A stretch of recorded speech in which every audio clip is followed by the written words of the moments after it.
Hello friends, आज आपका इस वीडियो में बहुत बहुत स्वागत है। आज मैं आपको सेक्शन 23 ऑफ लिमिटेशन एक्ट के बारे में पढ़ाऊंगा। सेक्शन 23 किस टॉपिक पे बात करता है, चलिए शुरू करते हैं। सेक्शन 23 हमें ये बात बताता है कि जब भी हम सूट फॉर कंपनसेशन फाइल करेंगे किसी भी एक्ट्स के अगेंस्ट, सेक्शन 23 में ये कहा गया है कि कोई भी जो किसी भी व्यक्ति के द्वारा कोई भी ऐसा कार्य या कृत्य किया जा रहा है तब जो कि नॉन एक्शनेबल है, उसके किए जाने से ही सिर्फ वो एक्शनेबल नहीं होगा, तो उसके खिलाफ कब हम केस फाइल कर सकेंगे।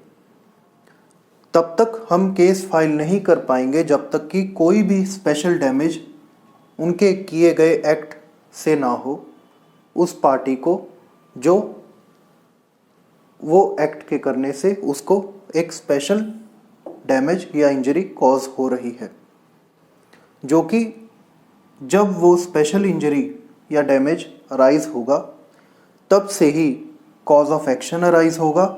और सेक्शन 23 ये साफ तौर पर कहता है कि जब किसी एक्ट के द्वारा जब तक कोई स्पेशल डैमेज और इंजरी नहीं होगी तब से उसका लिमिटेशन पीरियड स्टार्ट नहीं होगा, और जब स्पेशल डैमेज और स्पेशल इंजरी कॉज हो गई किसी व्यक्ति के अगेंस्ट तभी से उसका पीरियड ऑफ लिमिटेशन काउंट किया जाएगा, या जब उसके जो भी इंजरी या डैमेज का रिजल्ट अराइज हो जाए।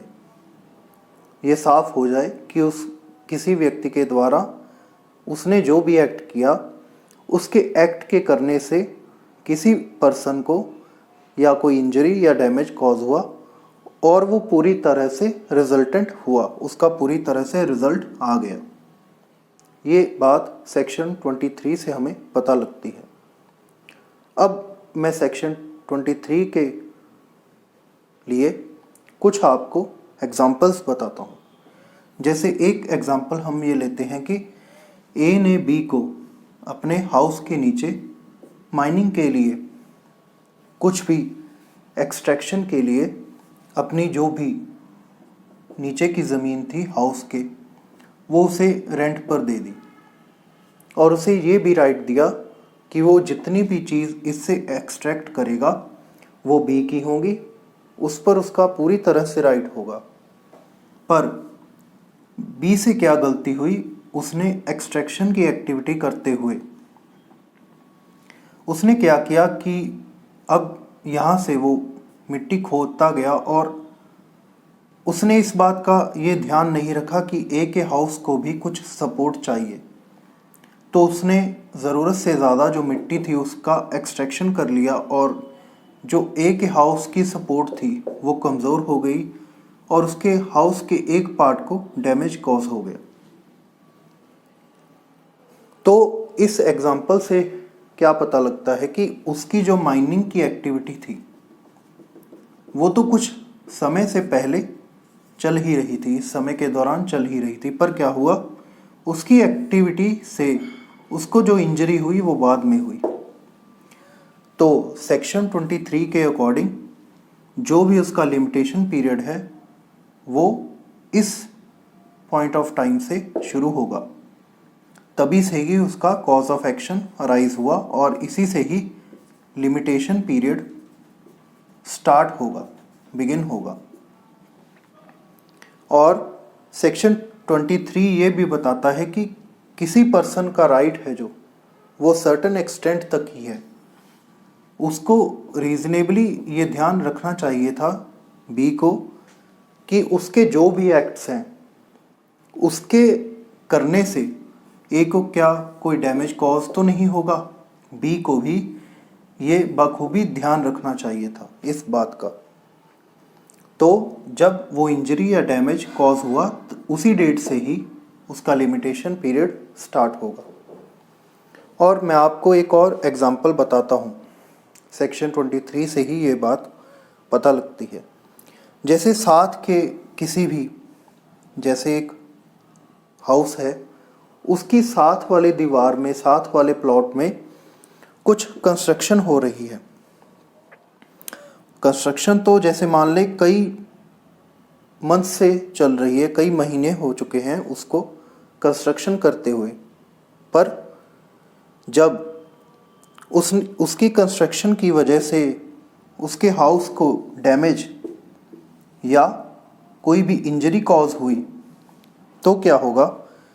जिस दिन से उसको इंजरी या डैमेज कॉज हुआ उस कंस्ट्रक्शन की वजह से, तो उसी दिन से ही उसका जो लिमिटेशन पीरियड होगा वो शुरू होगा और वो जो एक्शन है वो एक्शनेबल बन जाएगा जब वो एक्चुअल इंजरी कॉज होगा या कोई भी उसको डैमेज कॉज करेगा। सेक्शन 23 ये बात भी बताता है कि सिंपली एक्ट करने से उसका जो भी एक्ट है वो एक्शनेबल नहीं होगा, उसके अगेंस्ट हम सूट फॉर कंपनसेशन फाइल नहीं कर पाएंगे। उस एक्ट का एक रिज़ल्ट ज़रूरी है होना, जो कि इंजरी और डैमेज कॉज करना ही करना चाहिए किसी पर्सन के अगेंस्ट। तभी सेक्शन 23 के अकॉर्डिंग हम उसका लिमिटेशन पीरियड उसी दिन से ही मान पाएंगे कि जब वो डैमेज और इंजरी कॉज हुई, और तभी उसके against suit for compensation file किया जाएगा। ये जो था सेक्शन 23 का ऑपरेटिंग पार्ट। आई होप आपको अच्छे से समझ आया होगा, आपको अच्छा लगा होगा। तो चलिए अब सेक्शन 23 से रिलेटेड कुछ केस लॉज के बारे में भी बात कर लेते हैं, जिनमें कि पहला केस लॉ है rehabilitation plantation limited versus Ansari.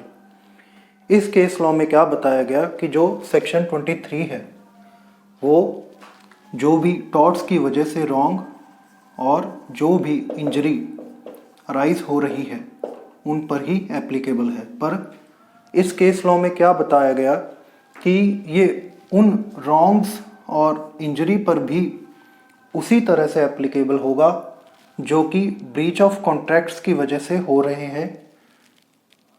ये उसी पर बिल्कुल वैसे ही एप्लीकेबल है जो रॉन्ग्स और जो इंजरी किसी भी टॉर्ट की वजह से हो रही है, ये उन इंजरी और रॉन्ग्स पर भी एप्लीकेबल होगा जो ब्रीच ऑफ कॉन्ट्रैक्ट की वजह से हो रहे हैं। जब हम सूट फॉर कंपनसेशन जो कि ब्रीच ऑफ कॉन्ट्रैक्ट्स पर बेस्ड है इसके बारे में बात करेंगे, तो उस केस में एक नई चीज़ इसमें इंक्लूड होगी जो होगा टर्मिनस अको, कि इसका पॉइंट ऑफ ओरिजिन क्या है, इसका कॉज ऑफ एक्शन किस पॉइंट से, टाइमलाइन की किस पॉइंट से अराइज माना जाएगा। इसमें ये एक नया पॉइंट डिस्कशन का होगा। और इसमें क्या कहा गया इस केस लॉ में कि जो भी suit for compensation based on contracts हैं जिसमें किसी भी पार्टी ने अपनी ड्यूटी, अपनी लायबिलिटी पूरी नहीं की, तो इसका जो टर्मिनस क्यों होगा वो डेट ऑफ इंजरी से होगा, ना कि डेट ऑफ ब्रीच से। इस केस लॉ में ये बात साफ साफ कही गई। ये एक अच्छा केस लॉ है, इसके बारे में सेक्शन 23 के बारे में कुछ जानने के लिए। अभी इसमें दूसरा केस लॉ है cotton corporation of India limited versus MS Hindustan cotton corporation.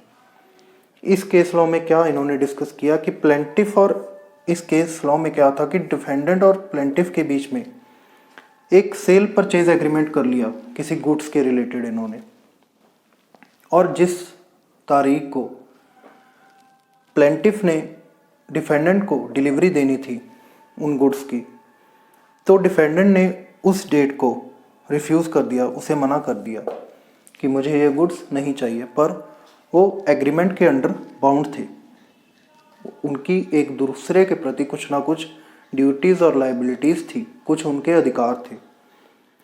तो इस केस लॉ में क्या किया गया, इसको लिमिटेशन के अंदर लाने के लिए एक सब्सिक्वेंट नोटिस प्लेंटिफ ने डिफेंडेंट को भेजा। प्लेंटिफ ये चाहता था कि उसका जो भी लिमिटेशन पीरियड है वो एक्सटेंड हो जाए, किसी नई डेट से उसको ग्रेस मिल जाए और उसका वो बेनिफिट ले सके, पर ऐसा नहीं हो सका। और इस केस लॉ में साफ साफ कहा गया कि इसका जो टर्मिनस क्यों था, जो कि एक्चुअली डिलीवरी डेट पर था जिस तारीख को उसने मना कर दिया था डिफेंडेंट ने प्लेंटिफ को उसकी डिलीवरी लेने के लिए, ताकि जो भी सब्सिक्वेंट नोटिस है वो जो point of origin of time है उसको एक्सटेंड नहीं कर सकता, वो उसी तारीख पर ही रहेगा जिस तारीख को रिफ्यूज़ल किया गया था।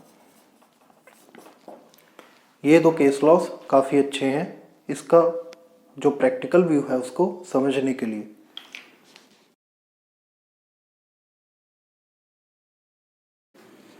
तो चलिए अब हम बात करते हैं केस लॉ 3 के बारे में, जो है संकास दस्तीदर वर्सेस बंजुल्ला दस्तीदर।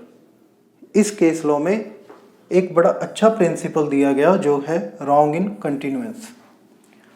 कोई भी ऐसा रॉन्ग या इंजरी जो एक बार होने के बाद किसी एक्ट के थ्रू या टॉर्ट हो या ब्रीच हो कॉन्ट्रैक्ट में, उसके होने के बाद जो भी वो इंजरी या रॉन्ग है वो अभी भी कंटिन्यूएंस में है, जो अभी भी जारी है और चल रहा है।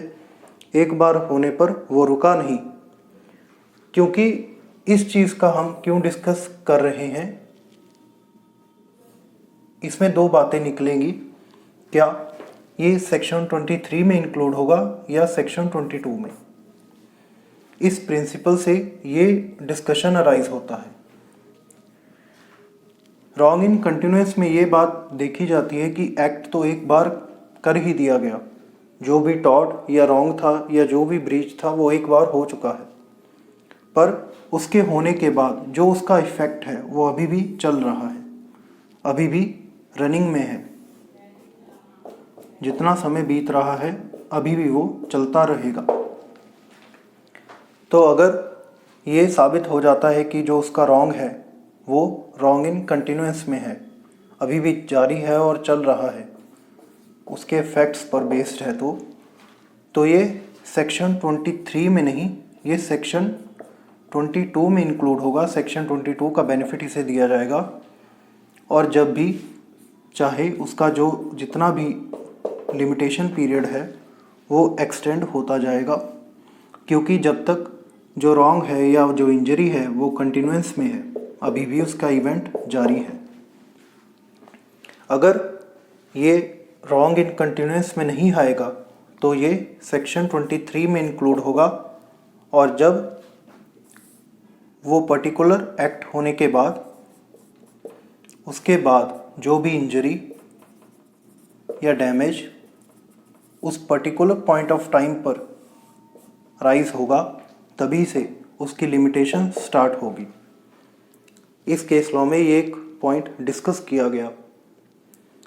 अब इस केस लॉ के क्या फैक्ट थे? इसमें क्या था कि दो ब्रदर थे, एक ब्रदर का सामान दूसरे ब्रदर की जगह में उसने रखा हुआ था।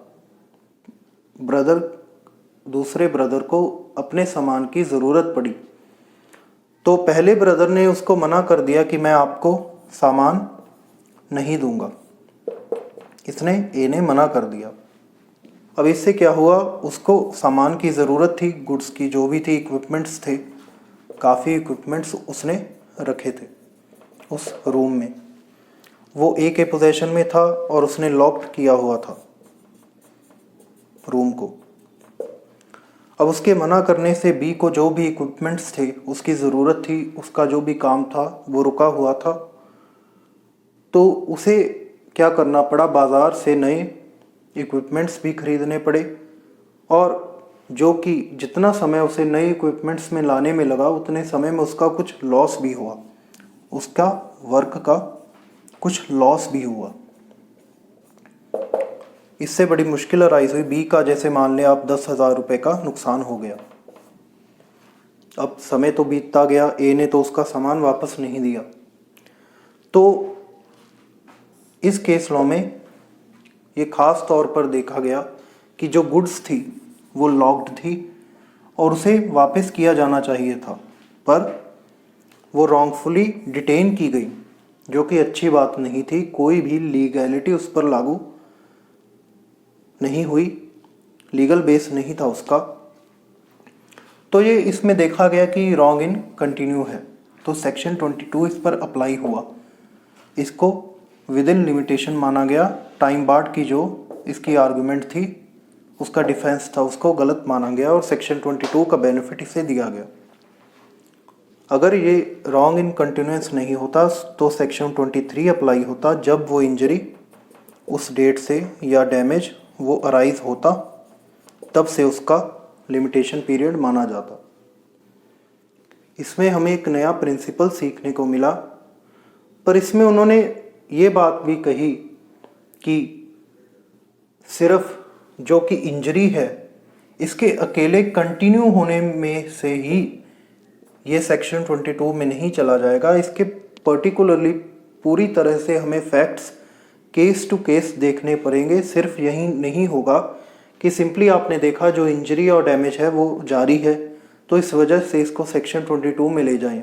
नहीं, इसको सेक्शन 23 में भी लाया जा सकता है।